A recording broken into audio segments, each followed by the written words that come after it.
Baik, selamat pagi. Nama saya Dr. Winaldi, MKM, spesialis kedokteran keluarga, layanan primer. Saat ini saya berstatus sebagai dosen di Universitas Prima Indonesia. Adapun mata kuliah yang saya ajarkan adalah di bidang ilmu kedokteran, terutama fokus di bagian penyakit degeneratif dan metabolik, yang mana mencakup mulai dari faktor resiko, manifestasi klinis, pemeriksaan penunjangnya, kemudian manajemen, baik manajemen tata laksana penyakit maupun manajemen pencegahan dari penyakit tersebut. Di dalam memberikan mata kuliah juga saya menerapkan beberapa strategi agar mata kuliah yang saya ajarkan bisa diserap lebih baik oleh mahasiswa. Di antaranya adalah dalam memberikan mata kuliah, saya menggunakan metode diskusi dua arah sehingga bisa lebih interaktif antara mahasiswa dengan dosen. Di dalam sesi kuliah nanti saya akan memberikan banyak pertanyaan untuk menimbulkan ketertarikan, juga untuk saya mengevaluasi bagaimana daya tangkap mahasiswa tersebut. Strategi kedua yang saya lakukan adalah menggabungkan metode audio visual, di mana dengan audio tentu dalam materi-materi yang kita siapkan kita mengkombinasikan ada mungkin audio, kemudian visual melalui tampilan-tampilan PowerPoint, tampilan-tampilan visual yang menarik sehingga bisa menimbulkan daya tarik dari mahasiswa terhadap materi yang kita berikan. Demikian sedikit perkenalan dari saya. Berikut juga akan saya tampilkan bagian pernyataan diri dosen di bidang pengajaran diabetes mellitus tipe 2. Selamat pagi adik-adik semua. Nama saya Dr. Winaldi. Ya, kata orang kan tak kenal maka tak sayang. Mudah-mudahan habis kenalan sayang semua. Sebelum saya mulai, saya sih yakin deh ya, apalagi ini udah semester 4. Ada yang punya gambaran kan? Singkat ya, kalau saya ngomong diabetes, apa yang terlintas di pikiran kita? Coba. Nah, coba angkat tangan lah boleh satu orang, biar sambil kenalan. Ya, gambarannya apa? Silakan. Kamu silakan. Nurul apa? Nurul Farhanis. Oke, silakan. Diabetes itu ketika ketidakmampuan insulin bekerja dengan baik sehingga gula itu tidak dapat masuk ke dalam sel, makanya gula itu berlebih dalam darah. Jadi singkatnya diabetes itu kelebihan kadar gula di dalam darah. Oke, terima kasih. Beri apresiasi dulu untuk kalau Dr. Nurul, ya. Ada banyak teman saya Dr. Nurul. Nurul itu artinya apa? Cahaya. Betul ya. Jadi cahaya nanti sudah tamat dari dokter, ya kan. Jadi saya sangat sependapat dan ternyata perkiraan saya benar. Diabetes itu hampir semua orang sudah dapat sedikit banyak gambaran. Nah, tapi pada pagi hari ini kita mau coba gali lebih dalam lagi. Nah, tadi kata-kata yang saya tarik, gula, tadi ada cerita diabetes, ada cerita gula, ada cerita insulin. Sebenarnya di mana dia saling mempengaruhi, ya? Nah, dalam menggali sebuah penyakitnya, diabetes ini penyakit, ya. Kita pertama harus lihat dulu diagnosanya, definisinya itu apa? Next slide. Saya sendiri. Ini auto service ini. Oke. Jadi tadi yang adik sampaikan ada itu ya, ada cerita insulin, ada cerita hiperglikemi. Benar yang disampaikan. Jadi secara definisi itu diabetes itu kelompok penyakit metabolik. Berarti ada juga penyakit metabolik yang lain kan? Nah, ini khusus diabetes. Salah satu kelompok penyakit metabolik itu diabetes dengan karakteristik hiperglikemi karena kelainan sekresi insulin, kerja insulin atau keduanya. Jadi tadi yang disampaikan itu benar. Karakternya ada gangguan gula, kadar gula dipengaruhi oleh mekanisme insulin. Nah, ini per definisi, ya. Nah, kalau secara harfiah asal katanya diabetes itu pancuran mellitus itu madu atau gula, jadi pancuran gula, jadi banyak gula di dalam, ya. Nah, setelah kita tahu diabetes, coba kita lihat gambarannya. Saya bilang nih, ini yang saya ceritakan. Indonesia termasuk 10 besar. Ini fakta. Ini fakta. Ini cukup mengejutkan sebenarnya. Indonesia ini 2019 nomor 7, 2030 nomor 7, 2045 nomor 8. Tapi 10 besar dunia kita ini diabetes. Ya, nah sehingga saya meyakini adik-adik begitu tamat dokter nanti pasti semuanya akan terkontak dengan orang yang sakit diabetes. Dan saya mengharapkan kita bisa lebih menguasai karena diabetes ini saudaranya banyak nanti. Kalau udah sakit diabetes dari ujung kepala sampai ujung kaki itu ada gangguan, akan ada gangguan. Ya nanti kita bisa belajar. Nah, ini gambaran yang terjadi di Indonesia yang mungkin karena pola makan seperti itu ya, pola makan, aktivitas sehari-hari seperti itu. Nah, setelah tadi mengetahui secara definisi, kita mesti tahu perjalanan sakitnya. Nah, seorang dokter yang baik itu apa bedanya dokter dengan farmasi? Kalau farmasi dia kan tahu ini obat ini kerjanya bagaimana. Kalau dokter, apalagi membedakan dokter sama Google, ya kan? Kalau Google kalian coba cek sakit ini obatnya apa, keluar nggak langsung jawabannya, ya kan? Nah, tapi kalau karena patogenesis perjalanan penyakit, belum tentu yang kalian hadapi kalian tanya ke Google jawabannya benar, sehingga Anda harus memahami itu, ya. Nah, Anda lihat yang di tengah itu sel beta pankreas. Jadi insulin itu secara fisiologi dihasilkan oleh sel beta yang ada di pankreas.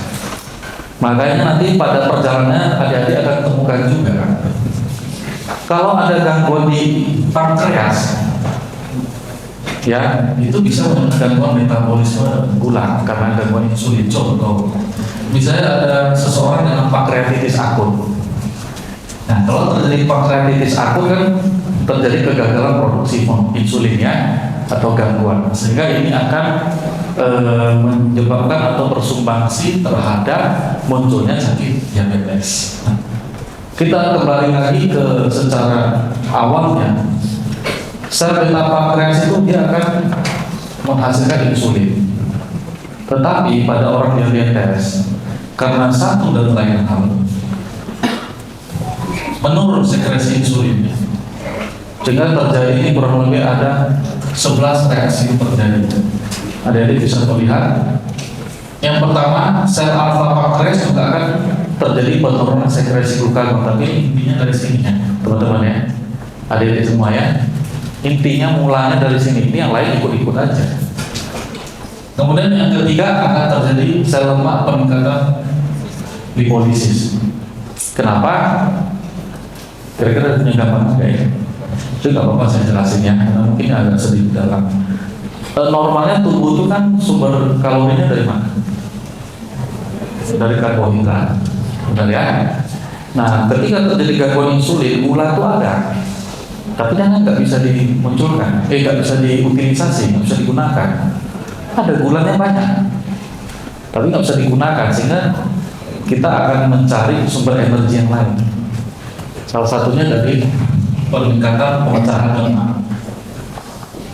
Di otak terjadi penurunan utilisasi glukosa, karena insulin itu akan mendorong glukosa masuk ke sel untuk digunakan. Ya, ini semua peran sentral dari insulin. Kemudian berikutnya, hati ini akan terjadi peningkatan produksi glukosa.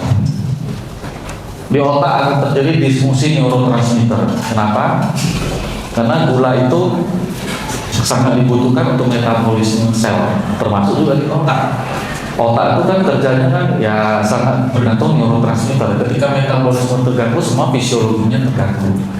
Ya, dan efek-efek yang lain teman-teman bisa baca sendiri. Ya, tapi pada intinya semua hal yang terjadi di dalam diabetes erat kaitannya dengan ini. Next, sini. Nah, secara klasifikasinya ada 4. 1, 2, 3, dan 4. 1 itu karena memang betul-betul rusak sel beta pankreasnya, karena autoimun atau idiopati. Yang kedua, karena dominan resisten insulin disertai defisiensi insulin relatif. Ya, insulinnya ada, tapi fungsinya nggak bagus lagi, nggak 100%, jadi dia nggak bisa memetabolisme glukosa. Kemudian diabetes mellitus gestasional, ini yang terjadi pada kehamilan, gitu, ya. Yang paling banyak tipe 2. Kalau tipe 1 ini ada kaitan dengan genetik memang, ya. Oke. Nah, secara bagaimana mendiagnosa diabetes mellitus? Ya, sekarang. Nah, mendiagnosa itu secara umum di kedokteran pasti harus kombinasi, ya, nggak bisa hanya satu. Ini yang harus hati-hati. Harus ada gejala, baru dibantu dengan penunjang, jadi sinkron. Jadi nggak bisa hanya semerta-merta mendiagnosa dari laboratorium. Contoh orang yang diperiksa tubeksnya untuk tifus itu Widal, dulu kan kejadian Widal, kan untuk diagnosa tifus. Secara teori katanya di atas sepersekian itu sudah diagnosa tifus. Kalau di Indonesia semua diperiksa Widalnya rata-rata udah tinggi karena sudah pernah terekspos. Nah, jadi kalau dokternya tidak mensinkronkan memang ada keluhannya, terus dia mendiagnosa berdasarkan penunjang, itu nanti terjadi kesalahan diagnosa. Sama dengan diabetes. Jadi kita nggak bisa hanya cek gulanya tinggi, oh itu diabetes. Kita harus lihat ada keluhannya. Keluhan klasiknya itu teman-teman bisa baca, ya, banyak kencing, banyak makan, terus lapar terus. Ya, nah kemudian keluhan lain, lemah badan, kesemutan, gatal, mata kabur, disfungsi ereksi. Nah ini teman-teman, saran saya cari hubungannya di mana? Cari hubungannya. Ya, oke. Untuk diagnosanya itu kita bisa beberapa kriteria. Pertama dari glukosa puasa. Puasa itu kalau diperiksa di atas 126, nah itu kemudian diabetes. Kemudian glukosa sewaktu itu di atas 200 itu diabetes. Ya. Kemudian selain pemeriksaan gula darah, kita bisa periksa juga dengan HbA1c. Nah, HbA1c ini yang saat ini indikator yang paling akurat digunakan untuk mendiagnosa maupun memonitoring perkembangan pengobatan terhadap diabetes. Jadi 4 ini ya kalau bisa buat kepala kita tahu, ya, karena sekarang di pajak-pajak itu orang cek udah tahu ibu diabetes. Nanti dokter mahasiswa semester 4 udah bisa hafal juga mengenai diabetes. Ya. Nah, tapi di dalam perkembangannya itu ada pasien yang belum diabetes, tapi dia sudah tergolong prediabetes. Sebenarnya nanti prediabetes itu saya umpamakan kalau sebelum lampu merah kan ada lampu kuning lah, ya. Nah, sebenarnya teman-teman itu nanti sebagai dokter itu sudah harus mengintervensi di prediabetes.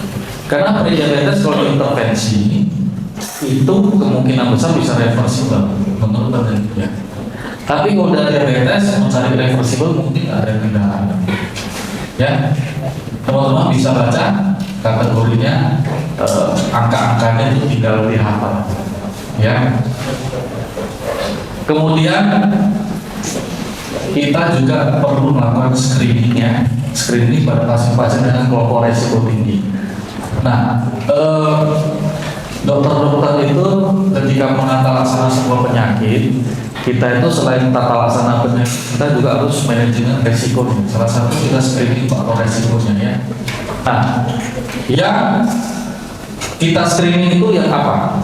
Pertama yang kelompok berat badan lebih dengan indeks massa tubuh lebih dari 23. Ya, ada nanti di rumah itu sendiri, ya.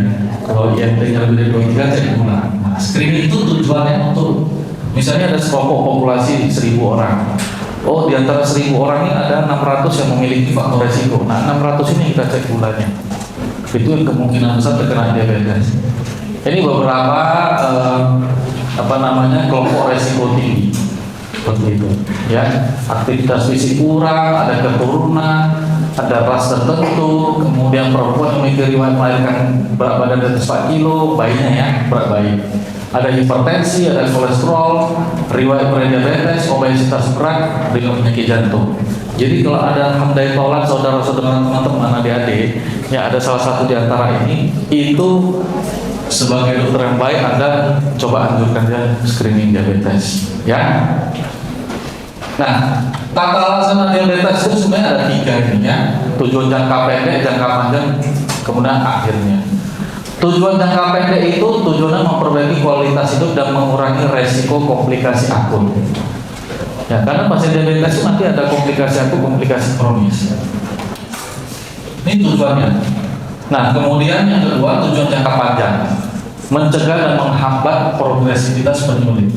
Nomor 3, tujuan akhir yaitu menurunkan angka kesakitan dan kematian. Nah, paling banyak kegagalan itu baik dari sisi pasien maupun sisi dokter adalah mengendalikan tujuan jangka panjang. Diabetes itu pasien itu kalian pasti akan sering jumpa. Saya cek gula semalam 150 Pak. Oh iya udah aman. Apakah itu aman? Belum tentu. Nah, jangka panjang apa yang terjadi?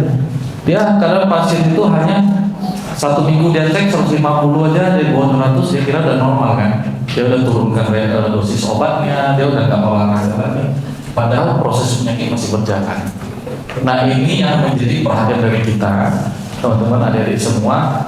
Tata laksana diabetes itu nomor 1, 2, 3. Yang paling sering gagal itu tujuan jangka panjang yang pada akhirnya angka kematian meningkat. Ya, penyebab cuci darah itu salah satu urutan pertama kedua itu diabetes dan hipertensi. Ya, ada juga karena obat-obatan. Tapi kalau kita survei pasien yang cuci darah itu paling tinggi pasti kalau nggak diabetes hipertensi. Diabetes terjadi komplikasi cuci darah karena kegagalan kontrol jangka panjang.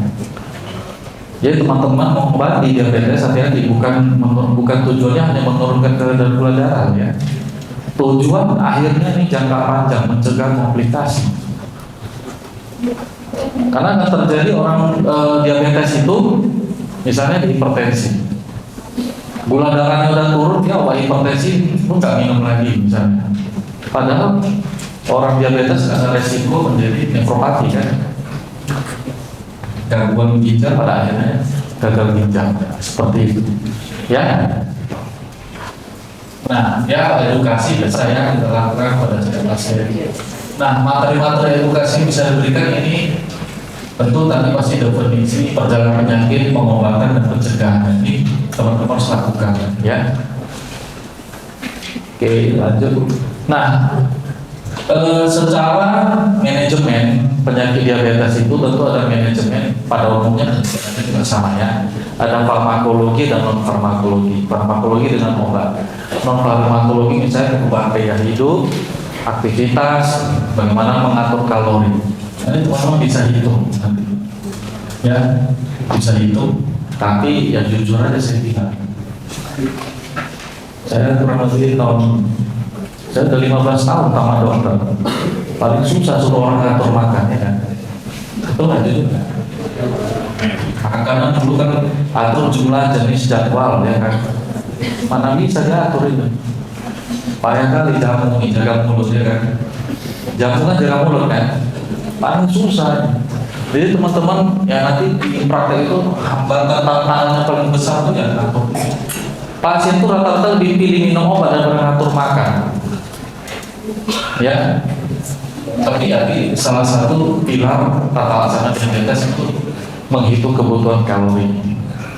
Oke, lanjut. Nah, gampang. Kalau ini nanti teman-teman bisa atur ya, gampang. Kalau aktivitas perlu karena salah satu aktivitas ini akan meningkatkan sensitivitas insulin. Ya. Bukan aktivitas dari aja main game, main gamenya nggak bisa ya, kurang merangsang sensitivitas insulin. Nah, seorang main game itu olahraga juga atau main game kan, nggak bisa. Oke, kita lanjut dulu. Nah, ini terapi farmakologi. Farmakologi ini diabetes. 15 tahun lalu saya sama dokter sampai sekarang itu sudah sangat banyak perkembangan. Jadi memang banyak PR adik-adik semua ya. Ada golongan pemacu sekresi insulin, kemudian meningkatkan sensitivitas, penghambat alfa glukosidase, penghambat enzim peptidase 4 dan penghambat enzim sodium glukosa kontransfer 2. Nah, ini obat anti hiperglikemia oral. Nah, pemakaiannya di mana sesuaikan. Itulah seni menjadi dokter. Jadi pakai obat yang mana? Banyak obat itu yang mana yang mau dipakai? Sesuai dengan kondisi, nanti tentu ada pilihan pakar yang lainnya. nggak kita kupas lebih dalam lagi. Tapi inilah obat yang sering digunakan. Nah, mana yang mau dipakai lihat kondisi. Contoh nih saya kasih tahu ya. Pasien dengan kolesterol tinggi. Kolesterol tinggi. Ada obat simvastatin atau vastatin dan rosuvastatin, kita pakai yang mana? Nah, saya kasih contoh seninya di sini. Pasien kolesterol misalnya 200. Secara teori supaya dia bagus 200 ini harus turun ke katakan 150. Harus turun berapa persen itu? 25% ya. 25%. Nah, kita bandingkan kekuatan obat nih, simvastatin atau rosuva. Simvastatin, nanti baca lagi, ya itu ada detailnya. Simvastatin dengan dosis yang maksimal kekuatannya hanya bisa menurunkan katakan ya 20%. Sedangkan atau vastatin hanya dosis katakan yang minimal saja dia sudah bisa turun 30%. Nanti pilih obat yang mana? Atau vastatin atau simvastatin? Nah, pasti tentunya atau vastatin dengan dosis yang kecil efeknya besar, sehingga efek sampingnya kecil kan? Nah, sama juga dengan pemilihan obat ini, sesuaikan kondisi nanti ya, seninya di situ. Apalagi target belakang itu penurunan HbA1c. Nah, berarti misalnya HbA1c-nya 8, nah, Anda pilih coba yang mana? Seperti itu kan, HbA1c harus di bawah 6,5. Nah, ada juga yang suntikan. Suntikan itu ada insulin dan agonis reseptor GLP-1. Ya, masing-masing juga ada. Sampai insulin itu ya, insulin itu sebenarnya yang memang meniru hormon insulin. Jadi secara efek samping yang bagaimana tidak ada. Tapi kalau efek samping kalau dosisnya berlebih nggak diatur dengan baik, terjadi komplikasi akut, misalnya hipoglikemi, nah seperti itu ya. Nanti kalian akan mengalami kesulitan juga kalau meresepkan insulin. Nah, pasien itu paling nggak mau itu, susah kali. Nanti ketergantungan, nah itulah bahasa yang akan muncul. Nah, oke. Nah, indikasi memulai terapi insulin di diabetes tipe 2. Nah, ini beberapa. HbA1c diperiksa dari 7,5, sudah menggunakan 2 obat. Penurunan berat badan yang cepat, hiperglikemia berat, ketosis, krisis hiperglikemik dan yang lain-lain. Ya, jadi akan terjadi juga satu situasi di mana contoh pasien yang diabetes pertama kali masuk rumah sakit selama ini belum pernah dikasih obat apapun, tiba-tiba sudah diminta dokter pakai insulin. Nah, teman-teman dokter itu harus bisa memahami kenapa. Mungkin dia saat itu dengan kondisi stres berat, misalnya infeksi sistemik. Kalau pasien masuk dengan sepsis, gulanya tinggi, itu nggak bisa lagi pakai obat. Langsung pertama harus cepat insulin dulu dengan berbagai mekanismenya. Gitu ya. Ini beberapa indikasi terapi insulin diabetes tipe 2. Kemudian algoritma ini mengolah DM tanpa dekompensasi metabolik, teman-teman bisa baca ya. Rata-rata yang pertama itu pasti mulainya dengan metformin, rata-rata ya. Oke, selanjut teman baca saja. Ini sasaran pengendalian diabetes. Sasarannya selain gula, ternyata juga tekanan darah dan kolesterol. Ini kolesterol penting, saya kasih catatan penting. Kenapa? Orang yang hanya kolesterol tok, tidak ada diabetes, tidak ada hipertensi, sasaran pengendalian diabetes itu sasaran pengendalian kolesterolnya beda. Kalau orang yang dengan diabetes, LDL-nya harus di bawah 100. Tapi kalau misalnya pasien itu hanya kolesterol aja, gak ada diabetes, ya mungkin nggak perlu sampai di bawah 100. Nah, inilah namanya seni pengobatan. Ini yang teman-teman harus pelajari. Ini berikut ini beberapa sasaran pengendalian diabetes. Jadi supaya tercapai tujuan jangka panjang, empat-empatnya harus dikendalikan sebenarnya. Ya, selain faktor resiko yang lain. Saya kira ini semua udah tahu, cuma melaksanakan yang susah ya kan. Coba yang rutin olahraga ada di sini? Ada. Ada. Kalau saya ini saya dokter, saya gampang suruh pasien olahraga karena saya pun olahraga ya kan dokter aja pun nggak olahraga, bingung kita kan. Jadi teman-teman sebelum nyuruh pasien olahraga, tolonglah kalian juga olahraga ya. Saya kira dari saya itu saja. Sebelum menutup, adik-adik ada yang mau bertanya? Diabetes, ya silakan. Bertanya dok, faktor risiko yang paling sering pada penyakit diabetes mellitus itu apa? Nah, oke. Terima kasih pertanyaannya. Faktor resiko yang paling sering kita temukan itu sebenarnya adalah gaya hidup yang tidak baik, kemudian kondisi berat badan yang tidak sesuai. Itu paling sering. Paling sering. Seorang itu IMT-nya udah melebihi tadi 23. Walaupun dia belum kena diabetes, kedepannya sangat besar kemungkinan terkena diabetes. Apalagi di Indonesia memang kita culture untuk olahraga tuh belum terlalu oke dibanding luar negeri. Itu ya. Nah, lagi Tadi kan dokter sebut kalau misalnya salah satu obat diabetes kan metformin. Efek sampingnya kan kayak dispepsia, diare gitu kan dok. Nah ini biasa efek samping ini terjadi kalau misalnya konsumsinya gimana, dan metformin ini kenapa bisa buat pasiennya memiliki efek samping seperti itu? Nah, oke, terima kasih ya. Karena metformin ini dia kan lini pertama ya, sehingga pasti teman-teman akan sering banyak menemui keluhan karena metformin. Metformin memang secara profil obat ada efek samping paling sering itu gangguan pencernaan karena berbagai mekanisme. Nah, kita biasanya mensiasatinya makan metformin itu harus setelah makan. Jadi teman-teman adik-adik calon dokter membuat obat itu sebelum dan sesudah makan itu nggak semudah itu. Sehingga kalau mungkin nanti akan dijumpai sesudah dikasih metformin dikasih vitamin B12 suplemen. Saya kira sudah cukup demikian. Mudah-mudahan apa yang saya sharingkan ini bisa sedikit memberi gambaran yang lebih mendalam dari pengetahuan adik-adik yang sudah ada sebelumnya. Nanti untuk mau jauh lebih dalam lagi pasti dari kuliah pakar lain. Terima kasih atas perhatiannya semua. Selamat pagi, salam sejahtera.